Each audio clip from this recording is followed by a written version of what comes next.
ఆంధ్రప్రదేశ్ రాజకీయాల్లో సంచలనం సృష్టించిన రఘురామకృష్ణరాజు కస్టోడియల్ టార్చర్ కేసు ఇప్పుడు క్లైమాక్స్ కు చేరుకుంది. కూటమి ప్రభుత్వం అధికారంలోకి వచ్చిన తర్వాత వేగవంతమైన విచారణలో భాగంగా మాజీ ముఖ్యమంత్రి వైఎస్ జగన్మోహన్ రెడ్డికి నోటీసులు జారీ చేసేందుకు రంగం సిద్ధమైనట్లు తెలుస్తోంది.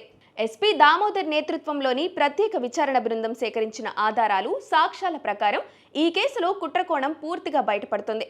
రఘురామకృష్ణరాజుపై అప్పట్లో నమోదైన దేశద్రోహం కేసు వెనుక ఉన్న డొల్లతనం ఇప్పుడు ఒక్కొక్కటిగా బయటపడుతోంది. కేవలం మీడియా సమావేశాల్లో మాట్లాడినందుకు సుమోటోగా కేసు పెట్టడాన్ని సమర్థించుకోవడంలో అప్పటి సిఐడి అధికారులు విఫలమవుతున్నారు.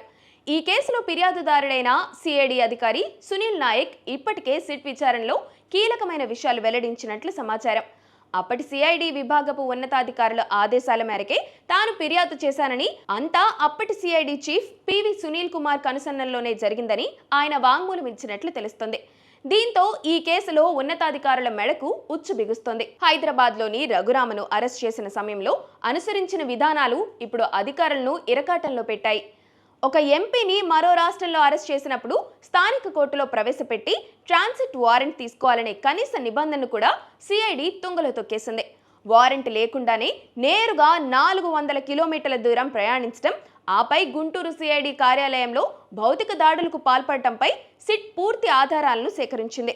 కస్టడీలో ఉన్నప్పుడు జరిగిన దాడికి సంబంధించి సికింద్రాబాద్ ఆర్మీ ఆసుపత్రి ఇచ్చిన మెడికల్ రిపోర్టులు ఇప్పుడు ఈ కేసులో అత్యంత కీలక సాక్ష్యాలుగా మారాయి.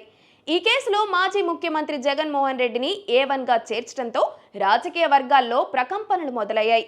అప్పటి ఎంపీపై వ్యక్తిగత కక్షతోనే ఈ కుట్ర పన్నారని, ప్రభుత్వ పెద్దల ప్రమేయం లేకుండా సిఐడి చీఫ్ స్థాయి అధికారి ఇంత సాహసం చేయలేరని సిట్ ప్రాథమికంగా నిర్ధారణకు వచ్చినట్లు సమాచారం.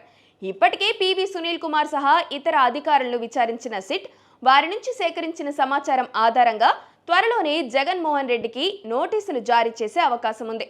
ఈ కేసులో ఆయన విచారించడం ద్వారా అసలు కుట్ర సూత్రధారి ఎవరనేది అధికారికంగా ధృవీకరించాలని సిట్ భావిస్తుంది. ఒక ప్రజా ప్రతినిధిపై ప్రభుత్వ వ్యవస్థలను వాడుకొని భౌతిక దాడులు చేయడం అనేది రాజ్యాంగ విరుద్ధమైన చర్య. ఇప్పుడు ఈ కేసులో సాక్ష్యాలు పక్కాగా ఉండటంతో నిందితులుగా ఉన్న ఐపీఎస్ అధికారులు, రాజకీయ నాయకులు చట్టం నుంచి తప్పించుకోవడం కష్టంగా కనిపిస్తోంది.